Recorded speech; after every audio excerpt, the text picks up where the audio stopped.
For 8 years, his daughter lived in complete silence. 8 years of specialists. 8 years of expensive treatments. 8 years of a father watching his only child exist in a world without sound. But on this ordinary Tuesday afternoon, everything changed.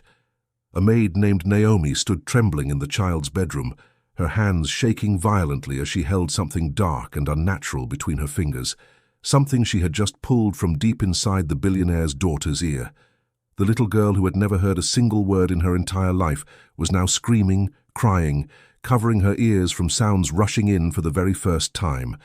And then the door burst open. The billionaire froze in the doorway, his face twisting from confusion to absolute horror as he saw what Naomi was holding. What she had removed from his daughter's ear wasn't supposed to exist. It wasn't a medical condition. It wasn't genetic. It was something far more sinister. Marcus Wellington had everything a man could ever want. A pharmaceutical empire worth billions, properties spanning 3 continents, influence that reached the highest corridors of power. But none of it mattered the night his world shattered into 1,000,000 irreparable pieces. The labor had been difficult from the start. 23 hours of complications, of doctors whispering urgently outside the delivery room, of machines beeping in patterns that made his stomach turn. He held his wife Sarah's hand through every contraction, every scream, every moment she begged him to make the pain stop. And then, in the final push, something went terribly wrong. The room exploded into chaos. Nurses rushed in from every direction. Someone shouted for more blood. The monitors screamed their warnings into the sterile air. And Marcus stood there, frozen, useless, watching the only woman he'd ever loved slip away despite every machine, every expert, every dollar he'd ever made. Sarah died at 3:47 a.m., just minutes after bringing their daughter into the world. Marcus never even got to tell her they had a girl. Never got to see Sarah's face light up at the sound of their baby's first cry. Because while his wife took her last breath, his daughter took her first, and the doctors were already running tests, already frowning at results that didn't make sense. Dr. Richard Thornwood, the head of obstetrics at the most expensive private hospital in the country, came to Marcus 6 hours later. Marcus was still in the waiting room, still wearing Sarah's blood on his shirt, still unable to process that she was gone. "Mr. Wellington," Dr. Thornwood said, his voice carefully measured, professionally sympathetic. "We need to discuss your daughter's condition." Marcus looked up with hollow eyes. "What condition?" "The preliminary auditory tests show no response to sound stimulation. We've run them 3 times to be certain." Dr. Thornwood paused, letting the words settle like stones. "Your daughter was born profoundly deaf, both ears, complete hearing loss." The words didn't register at first. Marcus just stared at the doctor, his mind still stuck in that delivery room, still watching Sarah's hand go limp in his. "What are you saying?" "I'm saying your daughter will never hear. It's congenital, likely genetic. There's nothing we can do. I'm deeply sorry, Mr. Wellington. I know this isn't the news you wanted, after everything you've already lost today." Marcus buried his face in his hands. In one night he'd lost his wife and learned his daughter would live in permanent silence. The cruelty of it felt intentional, like the universe had specifically chosen him to suffer. But Marcus Wellington didn't become a billionaire by accepting defeat. If his daughter couldn't hear, then he would move heaven and earth to fix it. He would spend whatever it took, find whoever could help. There had to be a solution. There was always a solution if you had enough money. He named her Jane after Sarah's grandmother. And from the moment he held her tiny body in his arms, Marcus made a promise. He would give her every possible chance at a normal life, no matter the cost. The first specialist came when Jane was 3 months old. Dr. Patricia Chen, a renowned audiologist from Johns Hopkins, flew in specifically to examine her. She ran comprehensive tests, studied the scans, reviewed all the hospital records from Jane's birth. "I'm afraid the diagnosis is accurate," she told Marcus in his mansion's private medical suite. "Bilateral sensorineural hearing loss. The cochlear structures appear underdeveloped. Even with hearing aids, she won't perceive sound. I'm truly sorry." But Marcus wasn't ready to accept that. He flew Jane to Germany for experimental treatments, to Switzerland for consultations with doctors who'd pioneered new surgical techniques. to Japan, where researchers were testing regenerative therapies for damaged auditory nerves.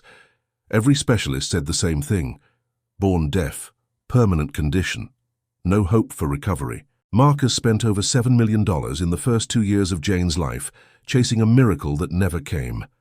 He hired a full-time team of speech therapists, sign language tutors, and special education experts. He built a sensory learning room in the mansion, equipped with technology designed to help deaf children develop communication skills through visual and tactile methods. Jane grew up in a world of silence, surrounded by every luxury money could buy, but unable to hear her father's voice when he whispered, "I love you," at bedtime. Unable to hear the birds singing in the mansion's gardens. Unable to hear music, laughter, or the simple everyday sounds most people took for granted. Marcus watched his daughter navigate this silent world with a mixture of pride and devastating grief. She was smart, remarkably perceptive, learned sign language faster than children twice her age. But every milestone was colored by the reminder of what she'd never have. By the time Jane turned 5, Marcus had resigned himself to the truth. His daughter was deaf. Nothing would change that. He'd done everything humanly possible, spent fortunes, consulted the world's leading experts, and the answer was always the same. So he focused instead on giving her the best possible life within her limitations: private tutors, specialized schools, every accommodation she could ever need. He loved her fiercely, protectively, in the way parents love children they believe are fragile. But what Marcus didn't know, what he couldn't have known, was that someone had lied from the very beginning. The truth about his daughter's condition had been hidden in plain sight for 8 years, waiting for someone to look closely enough to see it. And that someone was about to walk through his front door, carrying nothing but a desperate prayer and a mother's medical bills she couldn't pay. Naomi had exactly $43 in her bank account the morning she applied for the housekeeping position at the Wellington estate. $43, a pile of hospital bills that grew taller every week, and a mother who was dying because Naomi couldn't afford the surgery that would save her life. Stage 4 pancreatic cancer. Operable, the doctor said, but expensive. $230,000 expensive. The kind of money that existed only in dreams for someone like Naomi, who'd spent the last 6 years working double shifts at a diner while taking night classes she could barely afford. When her mother's condition worsened, when the doctors said they couldn't wait much longer, Naomi dropped out of school and started applying everywhere that paid above minimum wage. Retail stores, office buildings, hotels, anywhere that might give her enough hours to make a difference. That's when she saw the posting. Household staff needed for private estate. Competitive salary, live-in position available, health benefits included. The salary listed was more than Naomi made in a month at the diner. If she could get this job, keep her diner shifts on weekends, maybe pick up freelance cleaning work on her days off, she might, just might, be able to save enough for at least a portion of her mother's surgery. Enough to get the hospital to move forward with the procedure. It was a desperate plan, but Naomi had run out of anything except desperate. The Wellington estate took her breath away the first time she drove through the gates. She'd grown up in a cramped 2-bedroom apartment where the radiator clanged through winter nights and the neighbors' arguments bled through paper-thin walls. This place looked like something from a movie: sprawling gardens, fountains, a mansion that could have housed 50 families like hers. The head of household, Mrs. Patricia Winters, was a stern woman in her 60s who conducted the interview with clinical efficiency. "We maintain high standards here," Mrs. Winters said, her sharp eyes evaluating every detail of Naomi's appearance. "Mr. Wellington values discretion above all else. You don't speak about this household to anyone outside these walls. You don't ask personal questions. You perform your duties efficiently and invisibly. Is that clear?" "Yes, ma'am."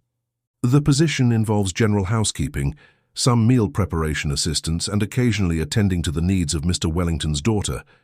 She's 8 years old, deaf, requires patient and attentive care." "Are you comfortable working with special needs children?" Naomi's throat tightened. "Yes, ma'am. My younger brother was autistic. I helped care for him before he passed. I'm comfortable with children who need extra attention." Something softened almost imperceptibly in Mrs. Winters' expression. "I see. Well, we'll start you on a trial basis. 2 weeks. If your work is satisfactory, the position becomes permanent. You'll have Sundays off, Room and board, provided on the 3rd floor of the East Wing. Medical benefits begin after 30 days. Any questions? When do I start? Tomorrow morning, 6 a.m. Naomi wanted to cry with relief. She called her mother from the parking lot, her voice shaking as she shared the news. For the first time in months, she felt something that almost resembled hope. She moved into the estate the next day, with a single suitcase containing everything she owned. Her room was small but clean, with a window overlooking the garden and a private bathroom that felt impossibly luxurious after years of sharing facilities in her apartment building. That first week was exhausting. Naomi woke before dawn, worked until her hands were raw and her feet ached, learned the specific way Mr. Wellington liked his coffee, the exact schedule for changing linens, the proper method for dusting antique furniture. Worth more than she'd earn in a lifetime. She barely saw the billionaire himself. He was always in his office or traveling for business, a distant presence who communicated primarily through Mrs. Winters. But Naomi didn't need to see him to feel the weight of grief that hung over the entire mansion, like morning fog that never burned away. The staff spoke about it in whispers during their brief breaks. How Mr. Wellington's wife had died giving birth, how the baby had been born deaf, how he'd spent years and fortunes trying to fix what couldn't be fixed, how he'd eventually retreated into his work, leaving his daughter's care primarily to the staff while he traveled constantly, unable to face the daily reminders of everything he'd lost. It was sad, Naomi thought, but also familiar. Grief did strange things to people. She'd watched her own father disappear into alcohol after her brother died, eventually abandoning the family entirely. At least Mr. Wellington had stayed, even if his presence was more ghost than father. She first met Jane on her 5th day at the estate. Naomi was cleaning the 2nd floor hallway when a door opened and a small figure emerged. The girl was tiny for 8 years old, with her father's dark hair and eyes that seemed far older than they should. She wore a pink dress and was holding a stuffed rabbit that had clearly been loved into shabby softness.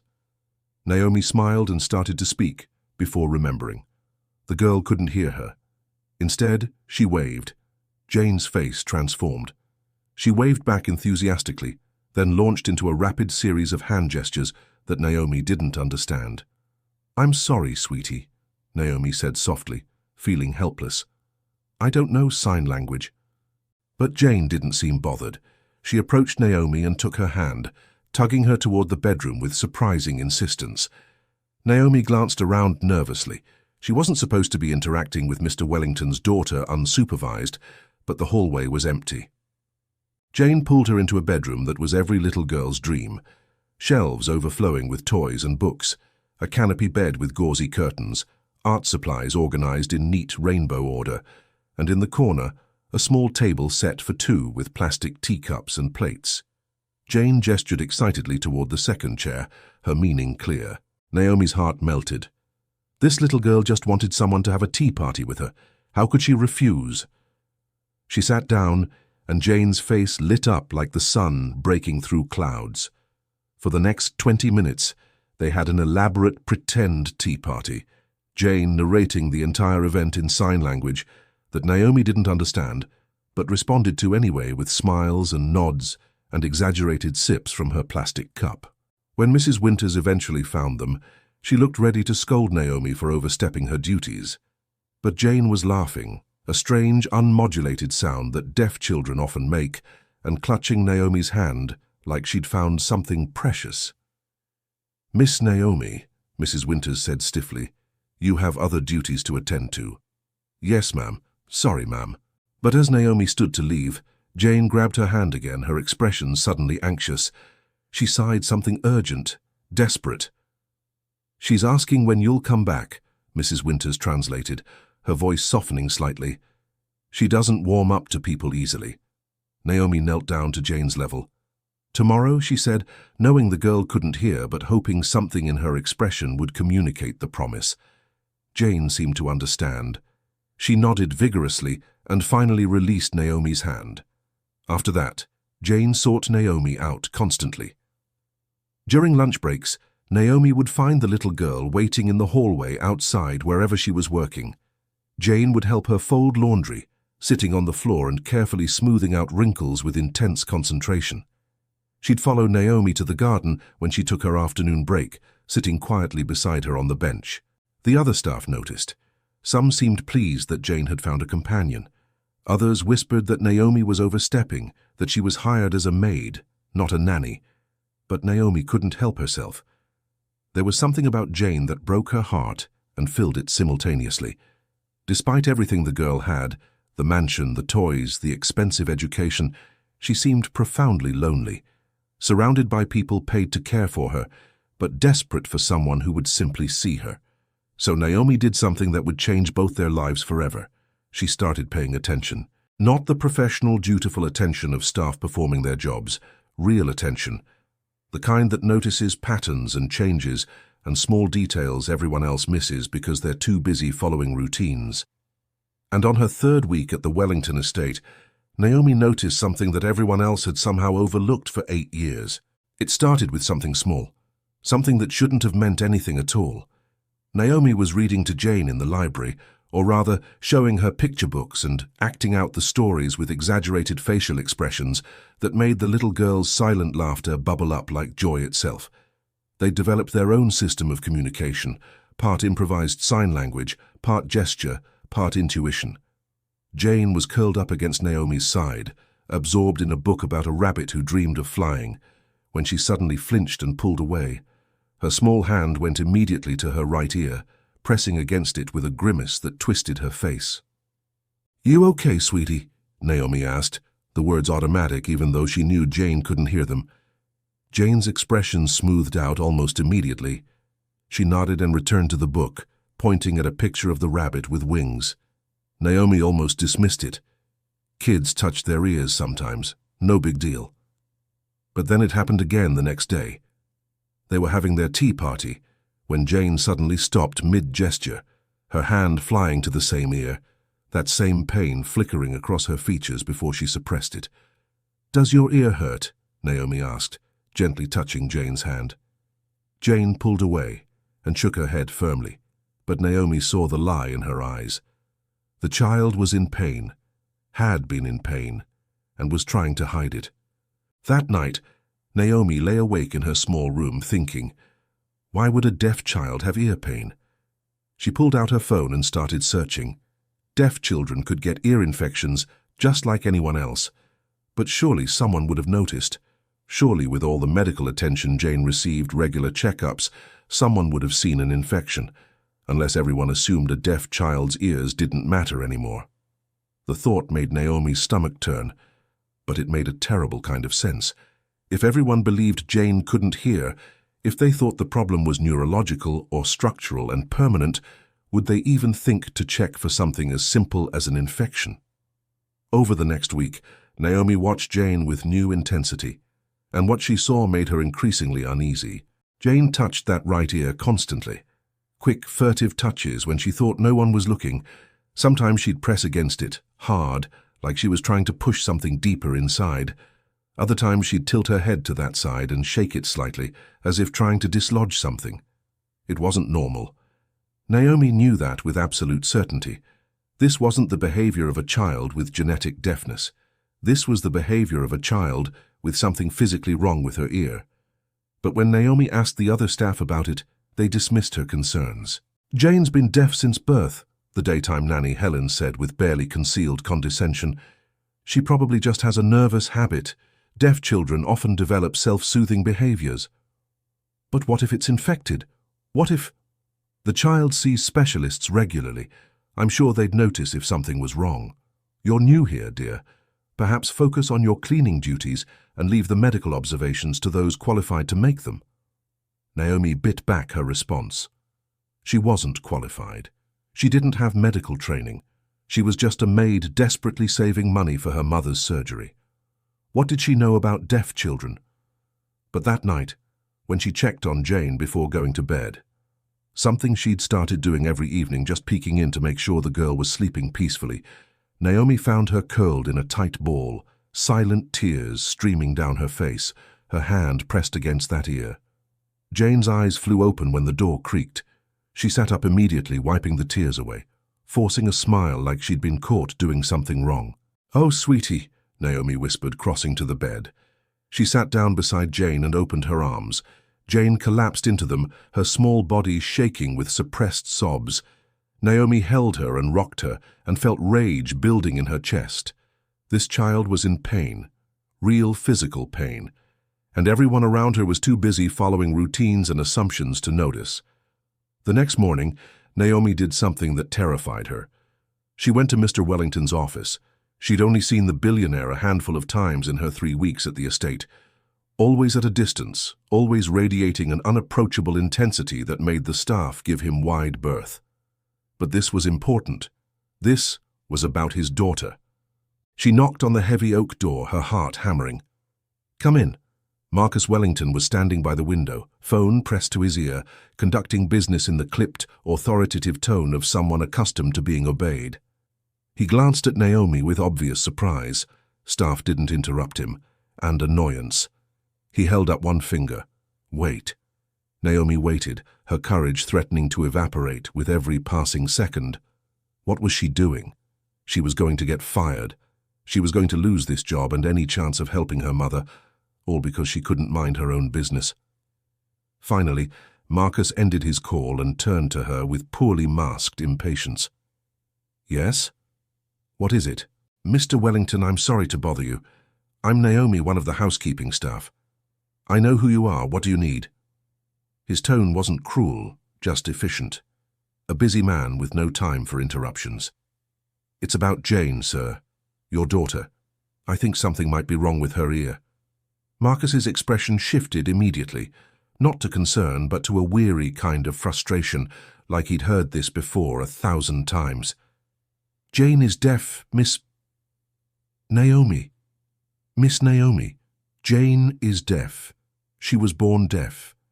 This has been thoroughly evaluated by the world's leading specialists. If you've noticed her touching her ears, that's a common behavioral pattern in deaf children.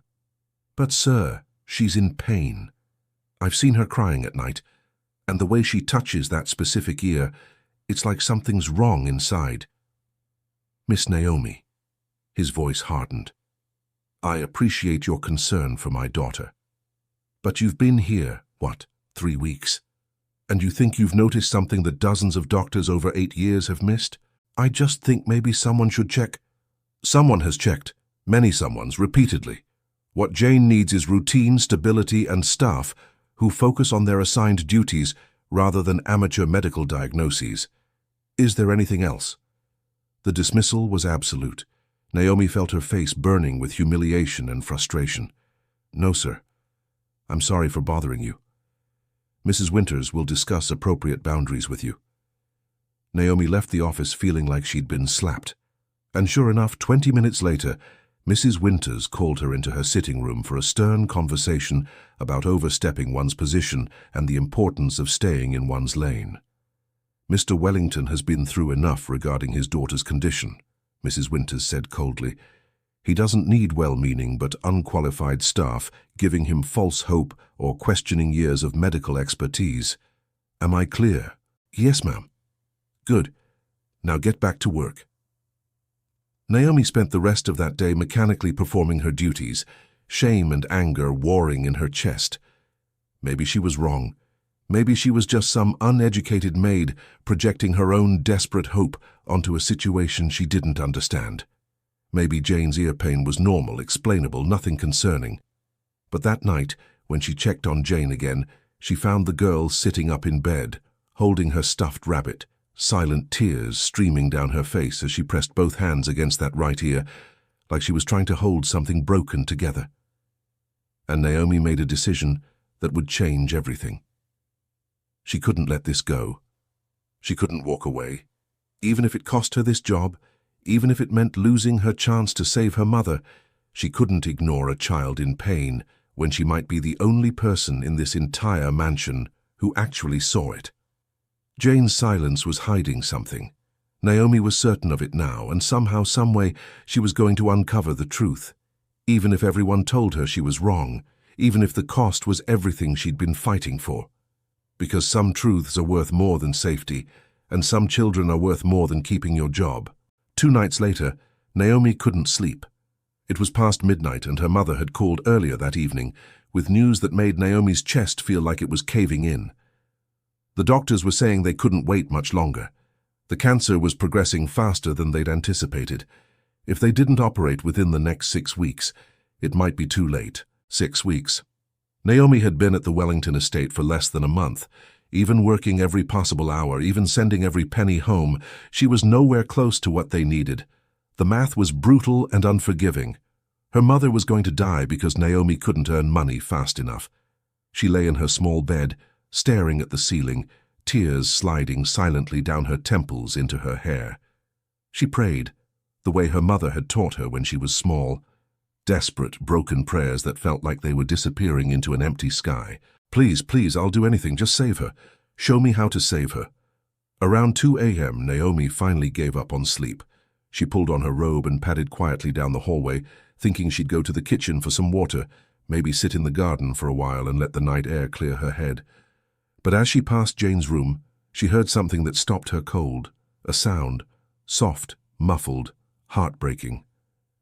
Naomi pressed her ear against the door. She could hear it clearly now, quiet, suppressed crying. The kind of crying a child does when they've learned that no one comes when they make noise, so they've stopped expecting rescue. Her hand was on the doorknob before she thought about it. She eased the door open carefully, letting light from the hallway spill into the darkened bedroom.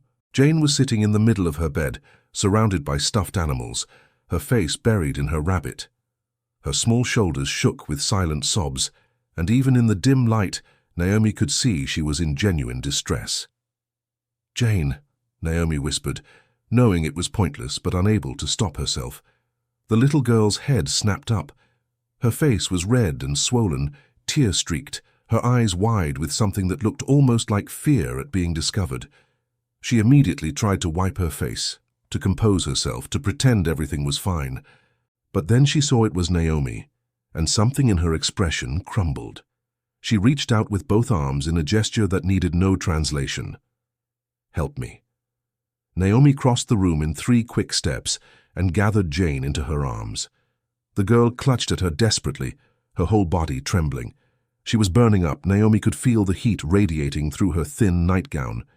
"Oh, sweetie, you're burning up. You have a fever." Jane pulled back and pointed frantically at her right ear. Then she made a gesture like something was inside it, trapped, hurting. Her face contorted with pain that she'd clearly been hiding for days, maybe weeks. Naomi's heart started racing. "Your ear? Something's wrong with your ear?" Jane nodded vigorously, tears spilling over again. Okay. Let me look. Can you let me look?" She guided Jane toward the bedside lamp and switched it on. In the sudden brightness, Naomi could see just how much pain the child was in. Her right ear was slightly swollen, the skin around it flushed with heat. "Turn your head for me, honey. Let me see." Jane obeyed, tilting her head so her right ear faced the light. Naomi leaned in close, trying to see into the ear canal. At first, she couldn't make out anything unusual, but as her eyes adjusted, as she angled Jane's head slightly different, she saw it. Deep inside Jane's ear, barely visible, was something dark, something that didn't belong. Naomi's breath caught. She leaned closer, her hands gently holding Jane's head steady.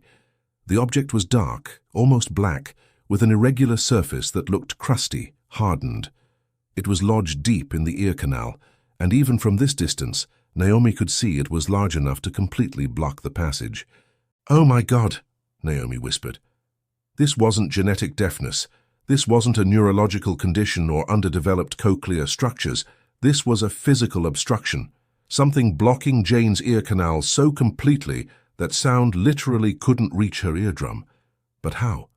How had this been there for 8 years without anyone noticing? How had dozens of specialists examined this child and never seen what Naomi was seeing right now with nothing but a bedside lamp? Unless they hadn't looked.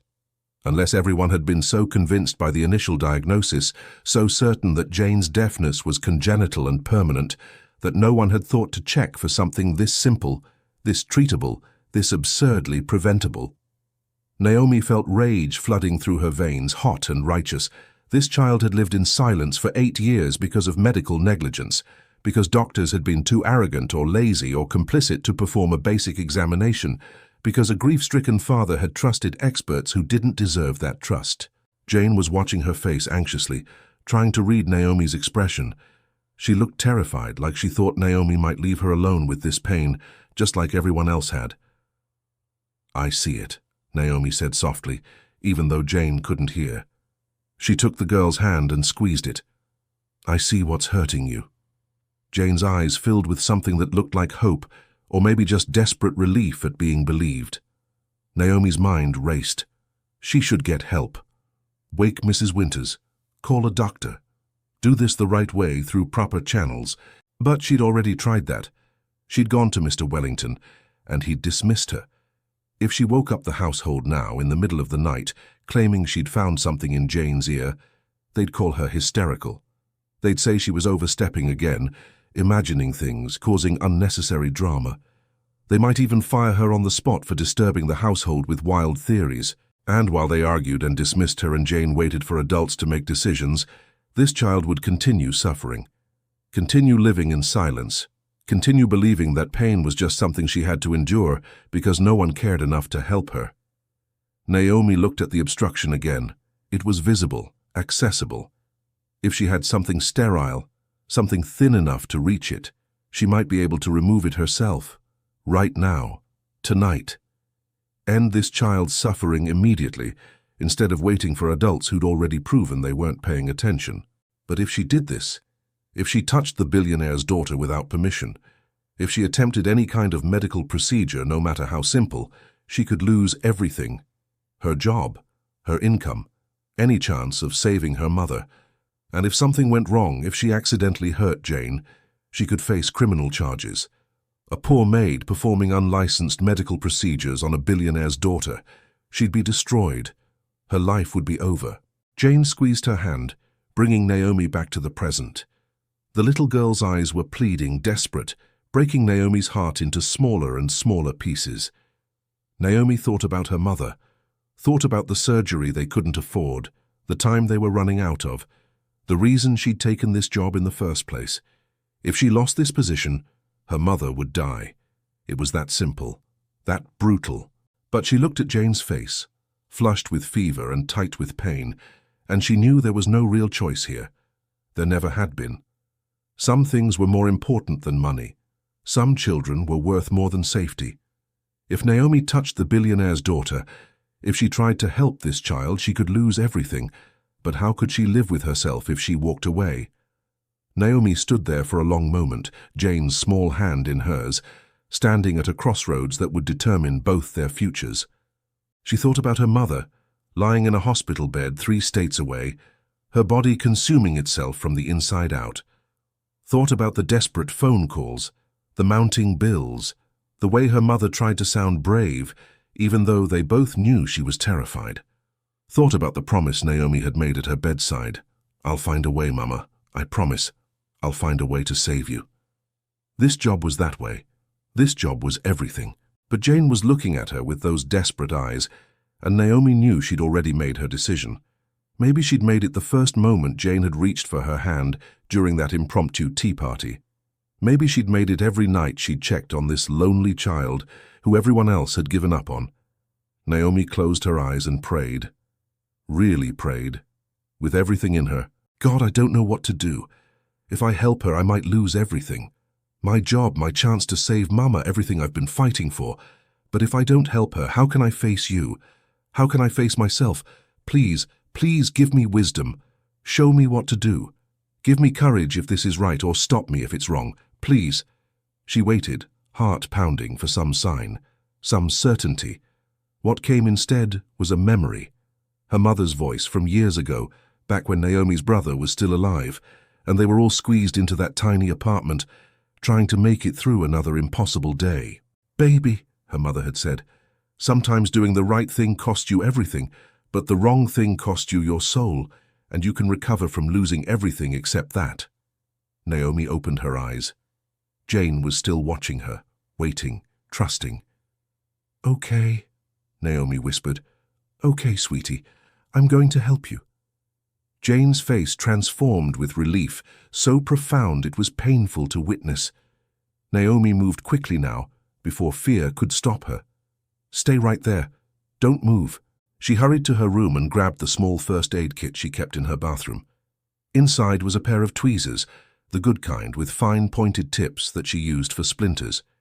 She washed them thoroughly with soap and hot water, then doused them in the rubbing alcohol from the kit. Her hands were shaking so badly she almost dropped the bottle. She grabbed her phone too, turning on its flashlight. Better light would help her see what she was doing. Back in Jane's room, she found the girl sitting exactly where she'd left her, hands clasped in her lap, trying so hard to be brave. Naomi's heart broke all over again. "Okay," Naomi said, keeping her voice steady, even though everything inside her was screaming. "This might hurt a little bit, but I need you to stay very still. Can you do that for me?" Jane nodded solemnly. Naomi positioned her carefully, tilting Jane's head to get the best angle. She propped her phone against a pillow so the flashlight shone directly into the ear canal. With the enhanced light, she could see the obstruction even more clearly now. It was definitely foreign, something dark and crusty that had hardened over time, completely sealing the ear canal. Her medical knowledge was limited, but Naomi had spent enough time researching Jane's condition over the past weeks to recognize what she was probably looking at. Impacted ceramin, earwax that had built up over years, hardening into a plug that completely blocked sound from reaching the eardrum, or possibly a foreign object that had gotten lodged in there when Jane was a baby, and wax had built up around it, cementing it in place. Either way, it shouldn't have been there, and someone at some point during 8 years of medical examinations should have seen it. Naomi took a deep breath and picked up the sterilized tweezers. Her hands were still shaking. "Please, God," she whispered. "Guide my hands. Don't let me hurt her. Please." She brought the tweezers toward Jane's ear. The little girl tensed but didn't pull away, showing a courage that made Naomi want to cry. Slowly, carefully, Naomi inserted the tip of the tweezers into Jane's ear canal. She had to angle them just right, moving past the outer structures toward that dark mass lodged deeper inside. Jane whimpered slightly, but held still, her small hands gripping her rabbit so tightly her knuckles were white. "You're doing so good, sweetie. So brave. Just a little more." The tweezers made contact with the obstruction. It felt solid, substantial. Naomi tried to get a grip on it, but the angle was wrong. She withdrew slightly and tried again, adjusting her approach. Jane's breath was coming in quick, shallow pants. Tears leaked from her closed eyes, but she didn't move. Almost there. Almost. On the third try, Naomi managed to close the tweezers around part of the mass. She could feel the resistance, the way it was lodged firmly in place. This was going to require some force to remove. If she wasn't careful, she could damage the ear canal. If she pulled wrong, she might push it deeper instead of extracting it. But Jane was depending on her, and somewhere, somehow, Naomi felt a certainty settling over her fear, a steadiness in her shaking hands, a quiet voice that wasn't quite her own saying, "You can do this." She adjusted her grip on the tweezers, braced herself, and began to pull. Gently at first, then with increasing pressure as she felt the obstruction start to give. Jane made a sound, a cry of pain that made Naomi's stomach clench with guilt and fear.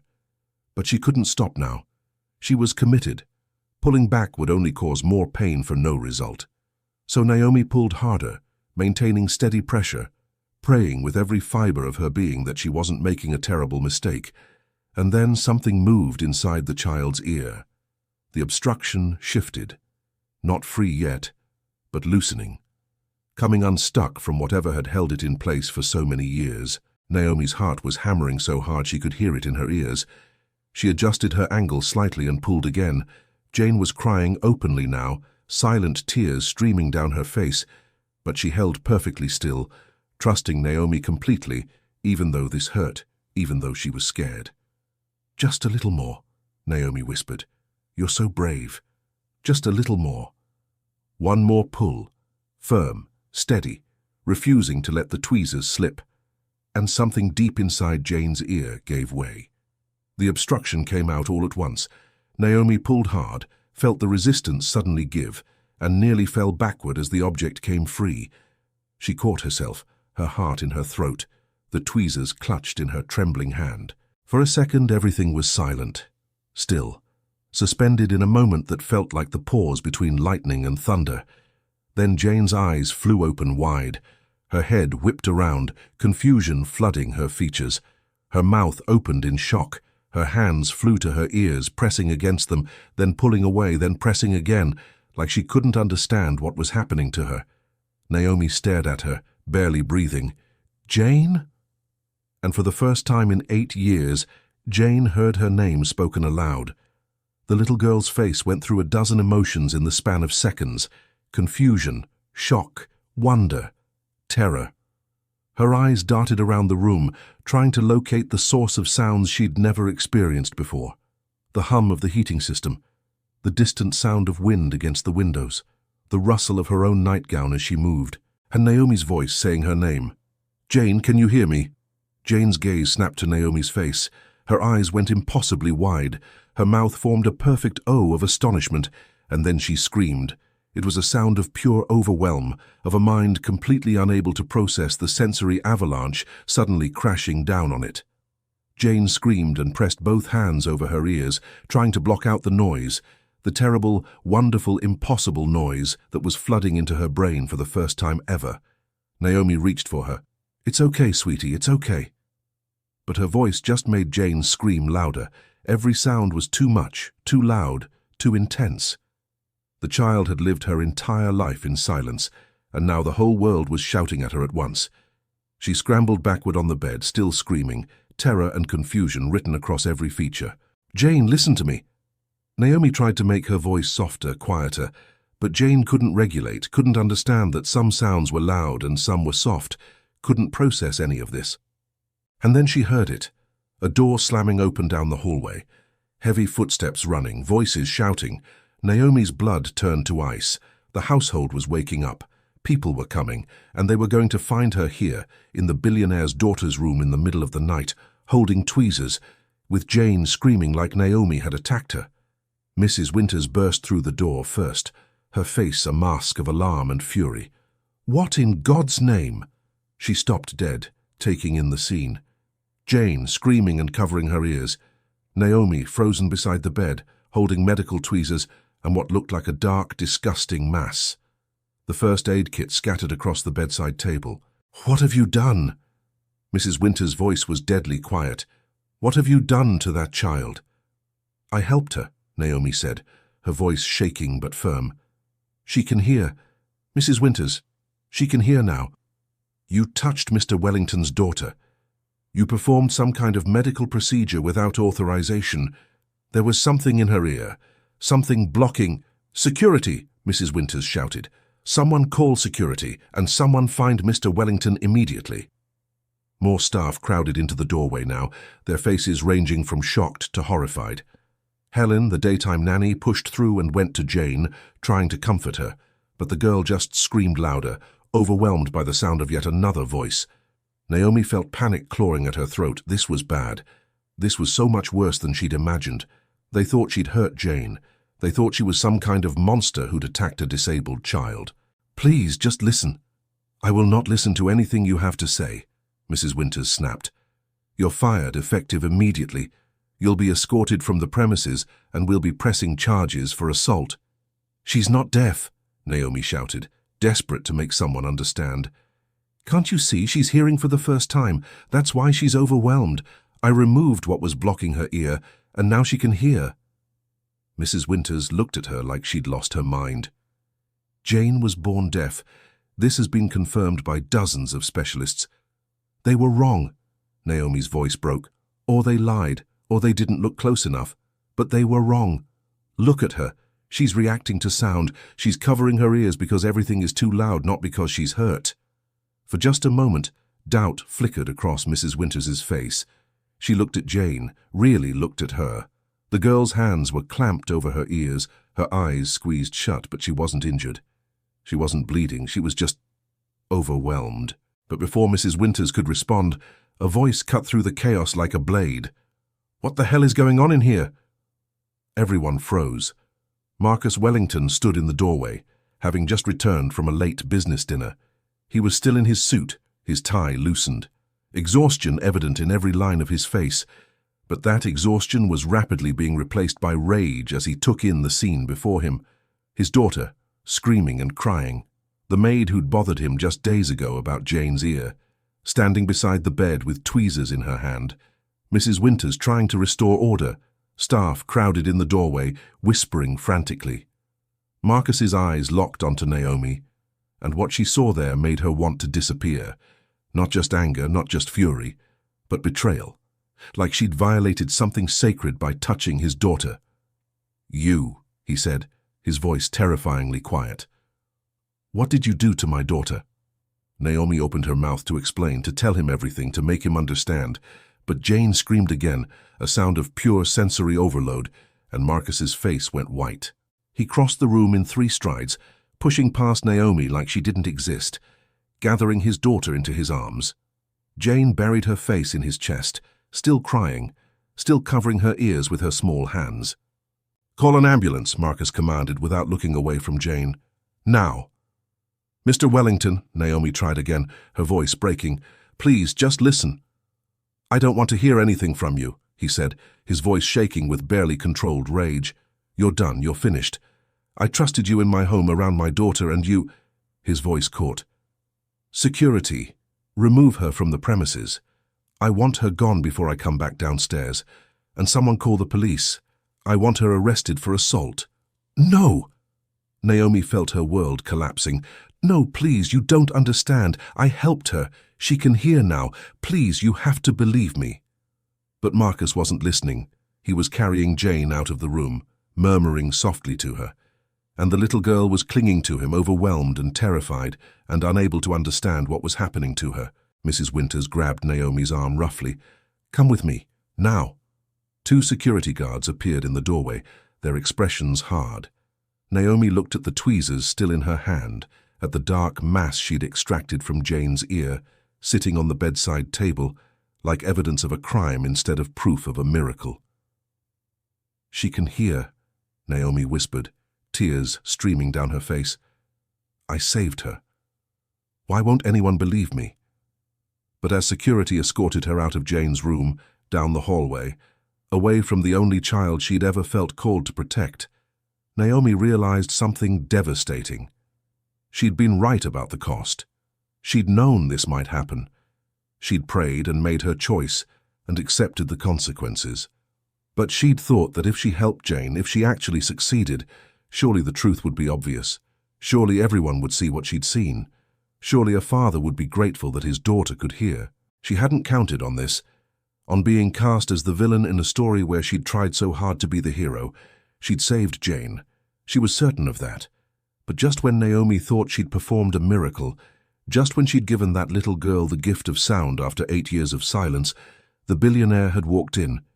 And now, instead of celebrating, Naomi was being dragged out of the mansion in disgrace, facing arrest, having lost everything. The irony was crushing. The injustice was suffocating. But the worst part, the part that made Naomi's chest feel like it was caving in as security pushed her toward the front door, was simpler and more terrible than all of that. She'd never get to hear Jane speak. She'd given the girl her hearing back, but she'd never know if it had truly worked. Never know if Jane would learn to talk, to sing, to laugh at jokes she could actually hear. She'd given everything for this child, and she'd never know if it had been enough. The security guards weren't gentle. They gripped Naomi's arms tightly, marching her down the grand staircase like she was a criminal, a threat, someone dangerous who needed to be removed from the premises immediately.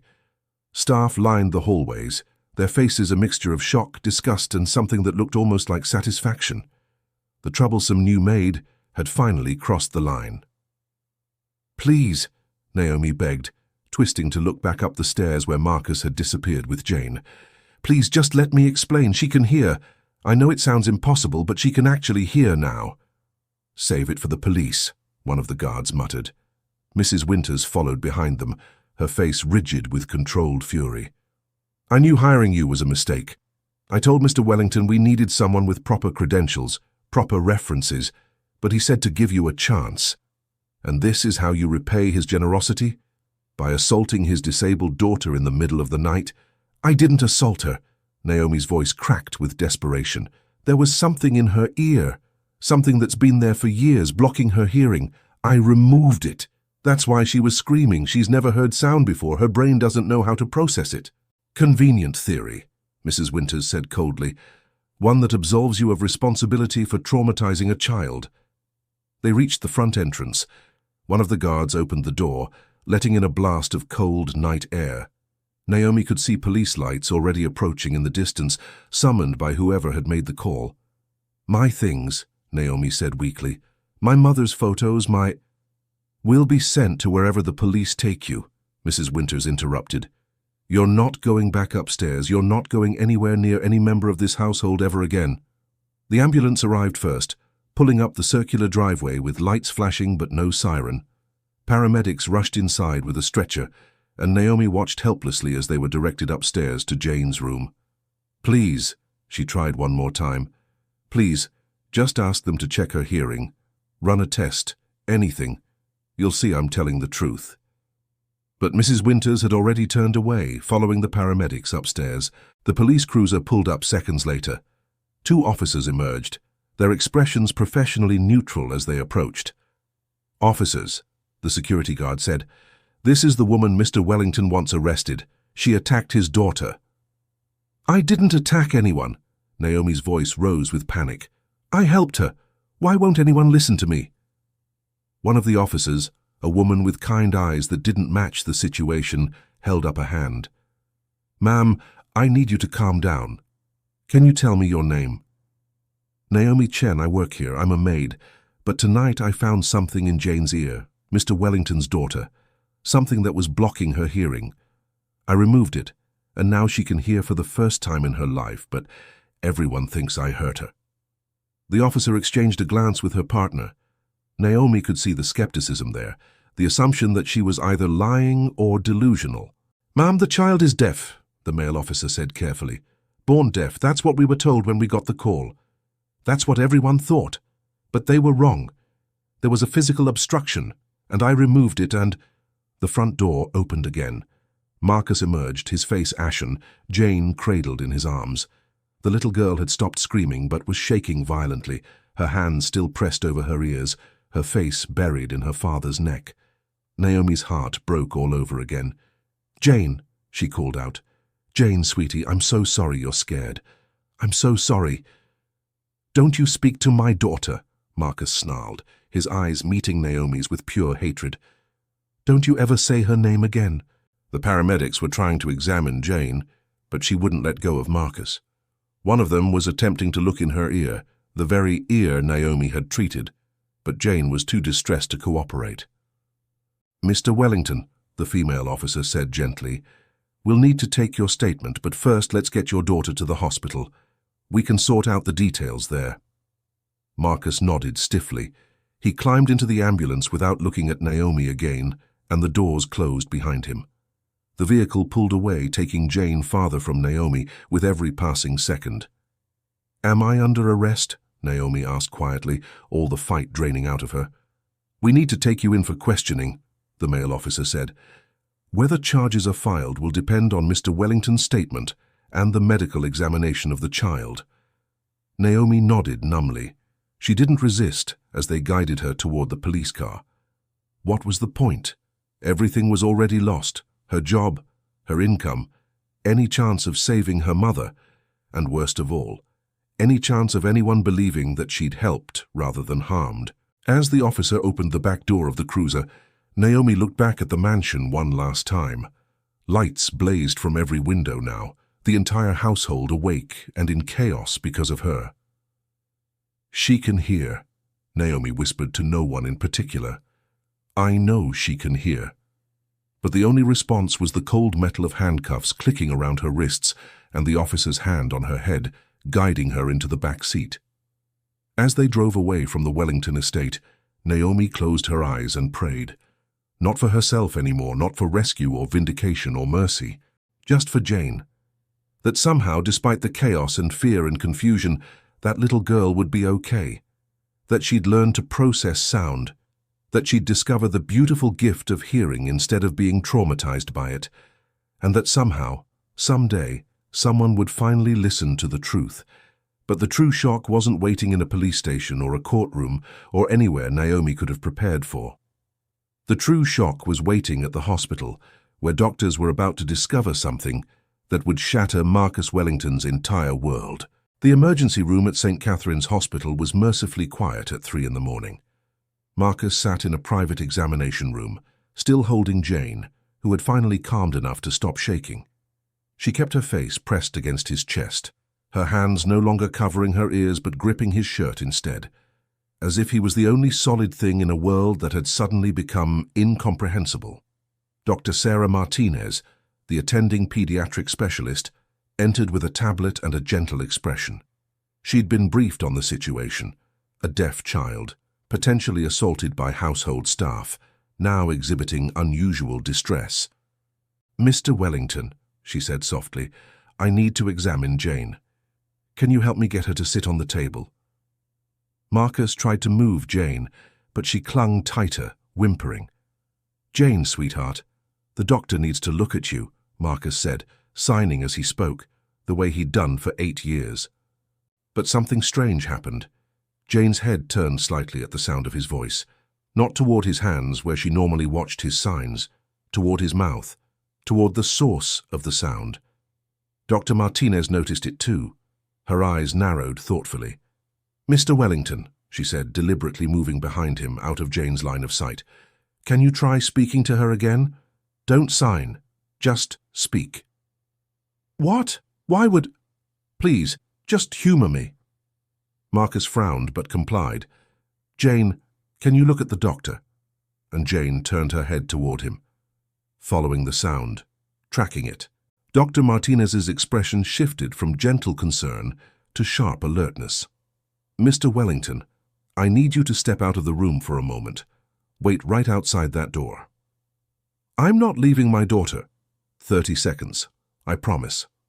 "But I need to test something, and I need her isolated from visual cues." Something in the doctor's tone made Marcus comply. He carefully set Jane on the examination table, signed that he'd be right outside, and stepped into the hallway. Through the small window in the door, he watched Dr. Martinez position herself where Jane couldn't see her. Then she clapped her hands once sharply. Jane's head whipped toward the sound. Dr. Martinez moved to a different position and snapped her fingers.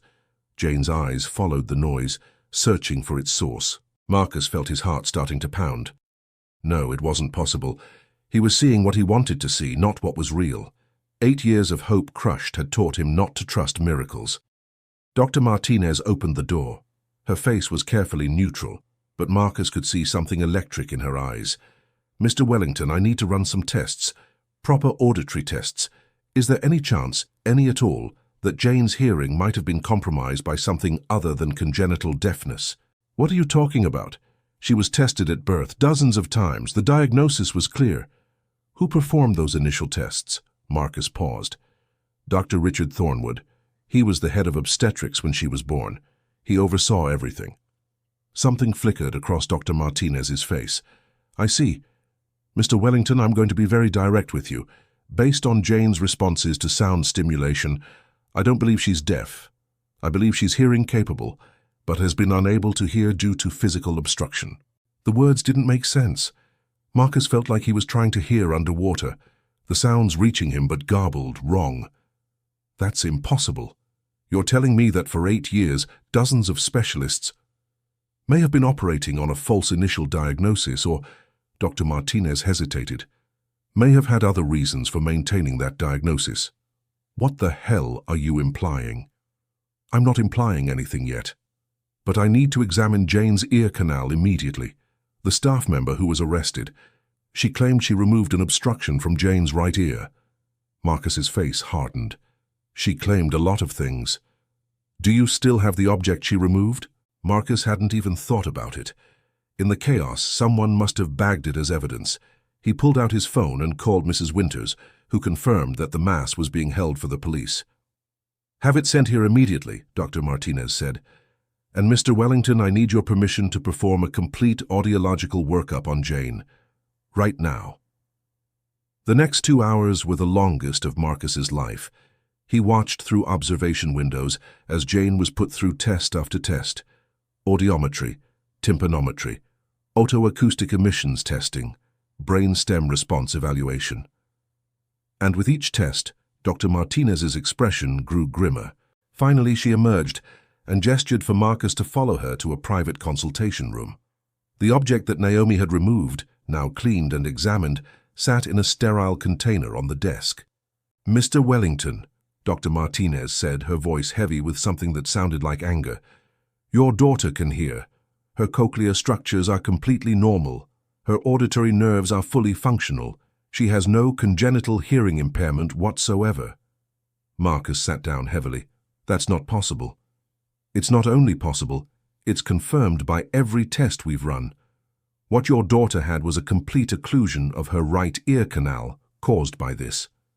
She gestured to the mass in the container. "It's a combination of severely impacted cerumen, earwax, and what appears to be a small cotton ball that was lodged deep in her ear, probably shortly after birth. Wax built up around it for years, hardening into a plug that completely sealed the canal. But both ears. She was tested in both ears." "Were those tests performed by Dr. Thornwood?" "Yes. He said both ears showed no response." Dr. Martinez pulled up something on her tablet. "Mr. Wellington, I need to tell you something that's going to be difficult to hear. Dr. Thornwood was involved in a medical fraud investigation 8 years ago. It was settled quietly, but there were allegations that he was falsifying test results to generate long-term treatment revenue, creating conditions that didn't exist so families would pay for ongoing specialist care." The room seemed to tilt. Marcus gripped the edge of the desk. "What are you saying?" "I'm saying your daughter was never deaf. I'm saying that someone, likely Dr. Thornwood, either missed or deliberately concealed a simple obstruction in her ear canal, and then either missed or deliberately misreported the status of her left ear to make the condition appear bilateral and congenital, guaranteeing years of expensive specialist consultations, treatments, and therapies." "No." Marcus's voice was barely a whisper. "No, that's..." He wouldn't... But even as he said it, pieces were clicking into place. The way Dr. Thornwood had always discouraged second opinions, the way he'd recommended specialists who were all in his professional network, the way every consultation had ended with expensive treatments that never worked but were always worth trying. The millions Marcus had spent, the years Jane had lived in silence, the grief and guilt and endless desperate hope, all of it based on a lie. "Where is Thornwood now?" Marcus asked, his voice dangerous. "He retired 2 years ago, moved to the Bahamas, from what I understand. Very comfortable retirement, built on Marcus's money, built on Jane's stolen childhood. The staff member who removed the obstruction," Dr. Martinez continued, "likely saved your daughter from permanent psychological damage. If Jane had gone much longer without hearing, her brain might have lost the ability to process auditory information. As it is, she'll need therapy to learn to interpret sounds, but she has every chance of normal hearing development." Marcus put his head in his hands. The maid, Naomi, had been telling the truth. She'd been screaming the truth while everyone called her crazy, while he'd called her a criminal and had her arrested. She'd saved his daughter, and he'd destroyed her for it. "The person who's in police custody," Marcus said hoarsely, "needs to be released immediately. All charges dropped, and I need to speak with her." "I'll call the station," Dr. Martinez said, "but Mr. Wellington, there's one more thing you need to know." Marcus looked up, not sure he could handle any more revelations. The obstruction in Jane's ear wasn't just neglect. The cotton ball lodged in there appears to have been placed deliberately. This wasn't an accident, someone put it there. The implication hung in the air like poison. Someone had deliberately deafened his daughter, not at birth, but shortly after. And Dr. Thornwood had covered it up, built a lie around it, profited from it for 8 years. Marcus felt rage unlike anything he'd ever experienced. But under the rage was something worse. Crushing guilt. Because he'd trusted these people. He'd believed their expertise over his instincts. And when someone had tried to tell him the truth, he'd shut her down, fired her, had her arrested. The only person who'd actually looked closely enough to see his daughter's suffering had been a maid desperate to save her own mother. Someone with nothing to gain and everything to lose. Someone he'd trusted with his daughter's care, but not with her father's ear. And at that moment, sitting in that sterile hospital consultation room, Marcus Wellington realized the devastating truth. The only person he'd ever trusted, Dr. Thornwood, the man who'd been there for his wife's death and his daughter's birth, had been the greatest betrayal of his life. It took Marcus 3 days to find Naomi. The charges had been dropped immediately, of course. Marcus had personally gone to the police station to give a statement, to explain the truth, to make sure Naomi's record was cleared.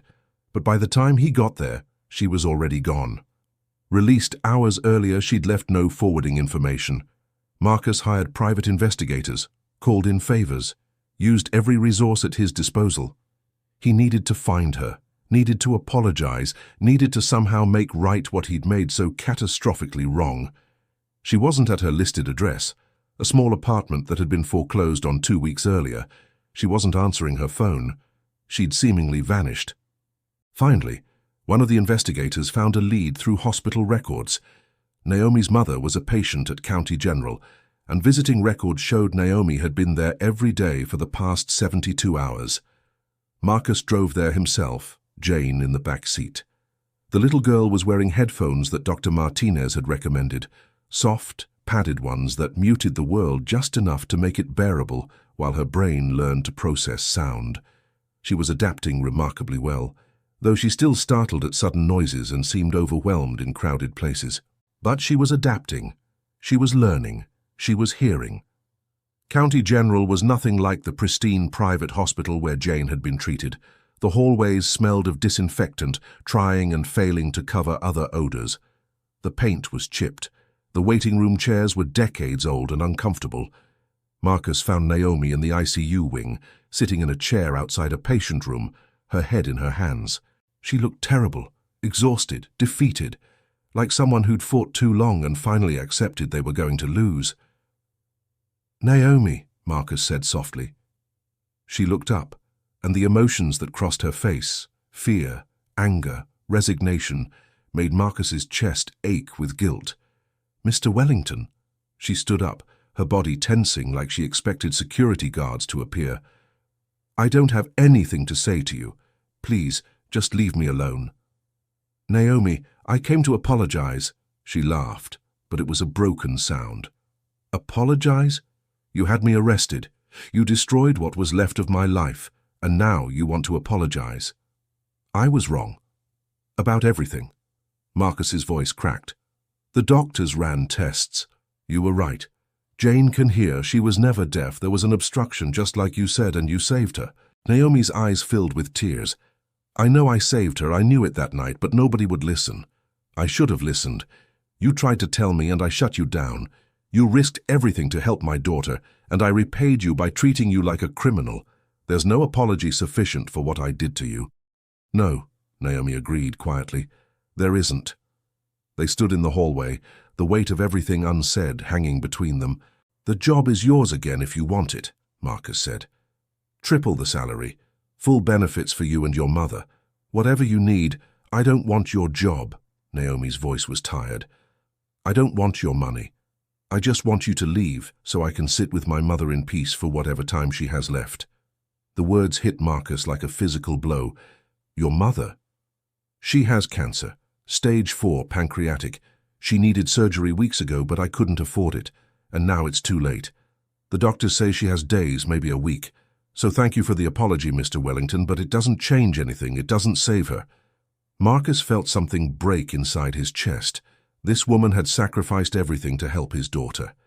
And while she'd been sitting in a police cell being processed for a crime she didn't commit, her mother had been dying without her. "How much?" Marcus asked. "Excuse me. How much does your mother need for the surgery, for treatment, all of it? How much?"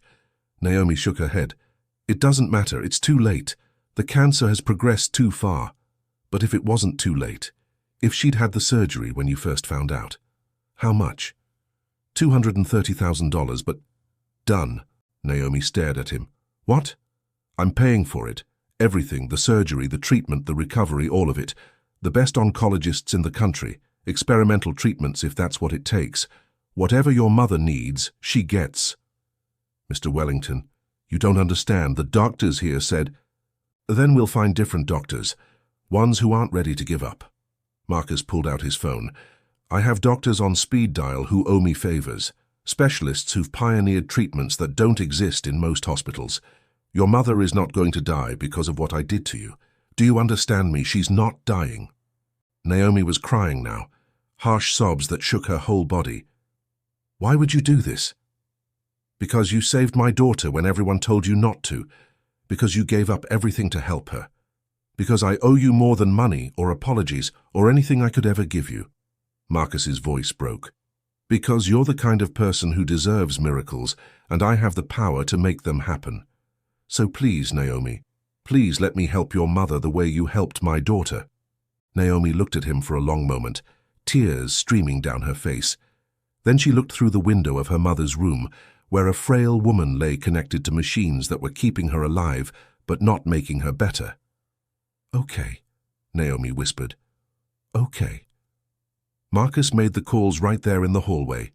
Within an hour, 3 of the country's leading oncologists were on a conference call, reviewing the medical files Marcus had the hospital send over. Within 2 hours, a private medical transport was being arranged to move Naomi's mother to a facility equipped for emergency surgery. Within 3 hours, a team of surgeons was prepping for an operation that County General had deemed impossible.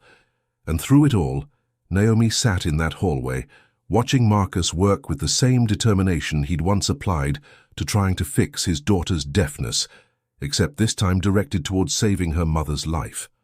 As the medical transport team arrived to move Naomi's mother, Marcus finally allowed himself to sit down beside Naomi. "I can never take back what I did," he said quietly, "but I will spend the rest of my life trying to make it right." Naomi didn't respond immediately. She watched the medical team carefully, professionally preparing her mother for transport.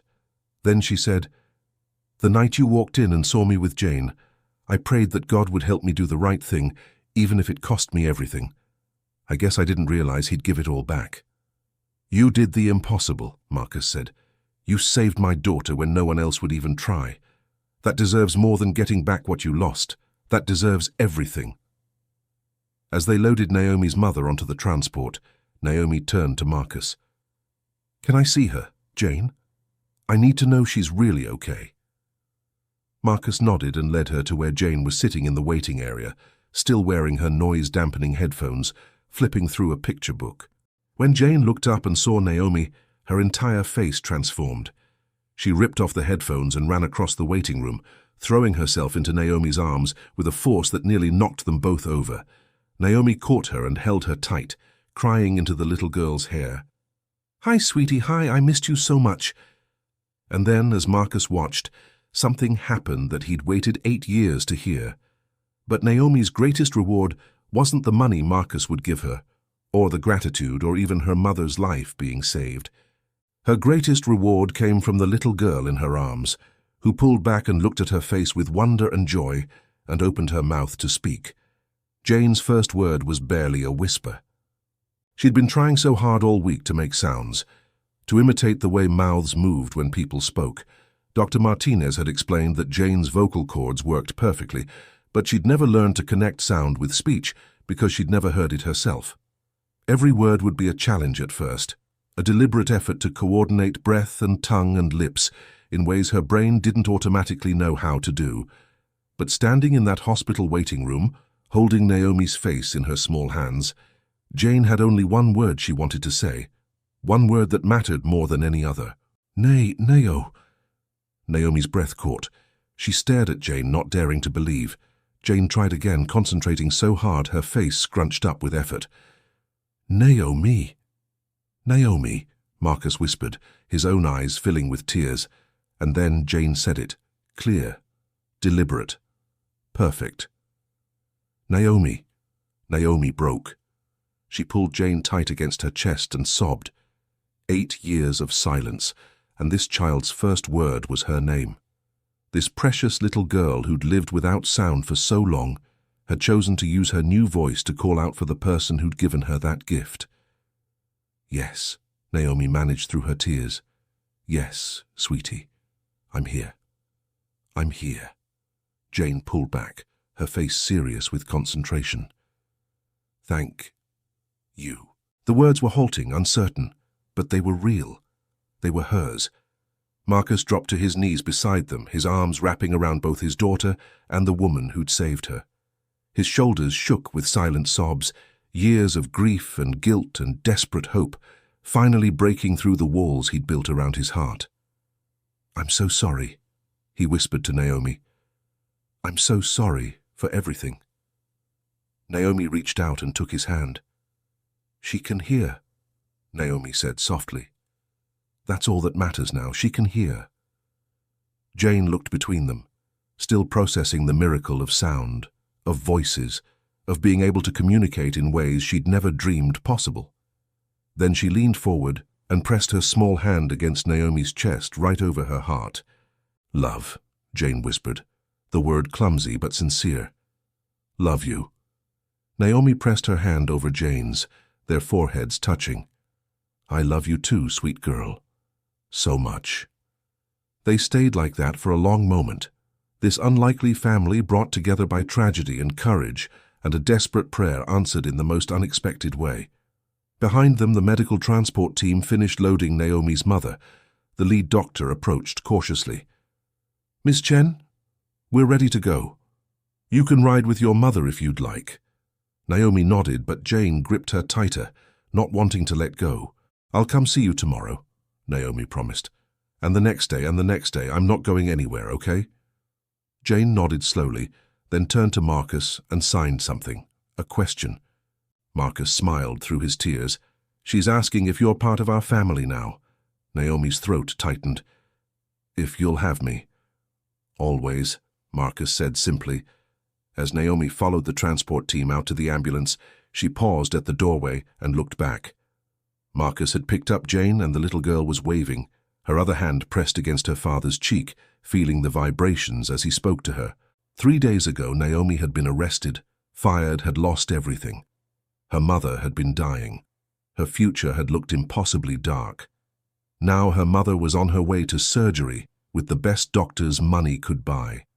She had a family, an unexpected, beautiful family that needed her as much as she needed them. And she'd witnessed a miracle, a child who'd lived in silence, learning to speak. Naomi closed her eyes and said a prayer of thanks, not the desperate, pleading prayers of 3 nights ago, but something simpler and more profound. "Thank you. Thank you for showing me that courage matters, that choosing right over safe is always worth it, that miracles happen when we step out in faith. Thank you."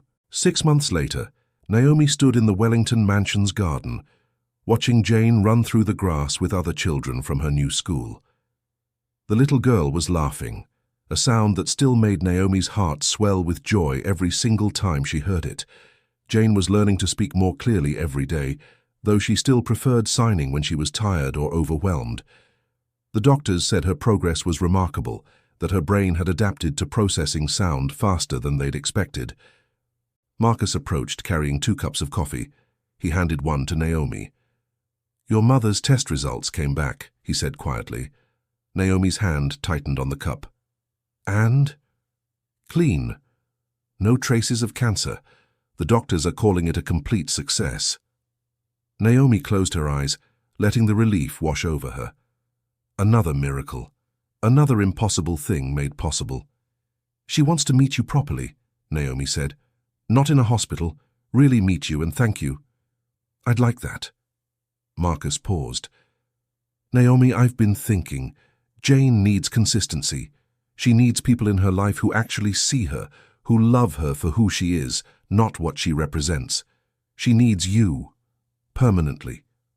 "I'm not going anywhere, Marcus, I told you that." "I know, but I want to make it official. Not just as her nanny or caretaker, as family. I want to adopt you as Jane's legal guardian if anything happens to me. And I want to set up a trust fund in your name.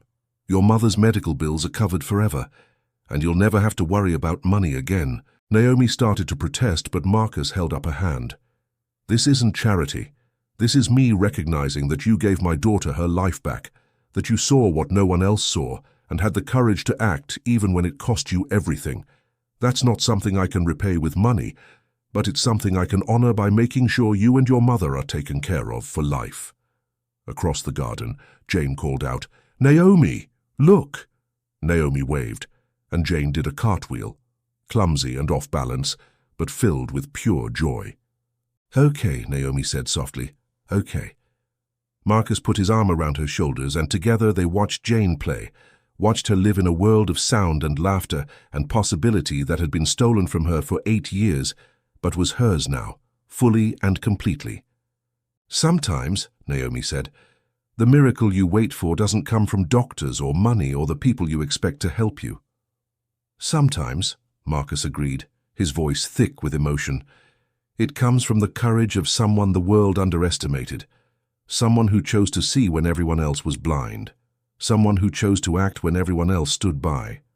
Naomi looked at him, then back at Jane, who was now signing excitedly to her new friends, teaching them the language she'd used when sound was impossible. She saved me too, Naomi said quietly, just as much as I saved her. And as the afternoon sun cast golden light across the garden, where a once silent child now laughed and played and spoke her truth to the world, both Naomi and Marcus understood something profound, that miracles aren't always loud or dramatic or announced with trumpets. Sometimes they're quiet acts of courage by ordinary people who refuse to walk away from suffering. Sometimes they come from maids with nothing to gain and everything to lose, who choose love over safety and faith over fear. Sometimes the most powerful people in the world aren't the ones with money or influence or fame. Sometimes they're simply the ones who choose to pay attention, to see what others miss, to act when others hesitate, to believe that one person with courage can change everything. And in the end, that's exactly what happened. One person, one choice, one moment of courage. That's all it took to break 8 years of silence and restore a future that had been stolen. That's all it ever takes. Sometimes the miracle you wait for doesn't come from doctors or money or the people you expect to save you. Sometimes it comes from the courage of someone the world underestimated. And sometimes that changes everything.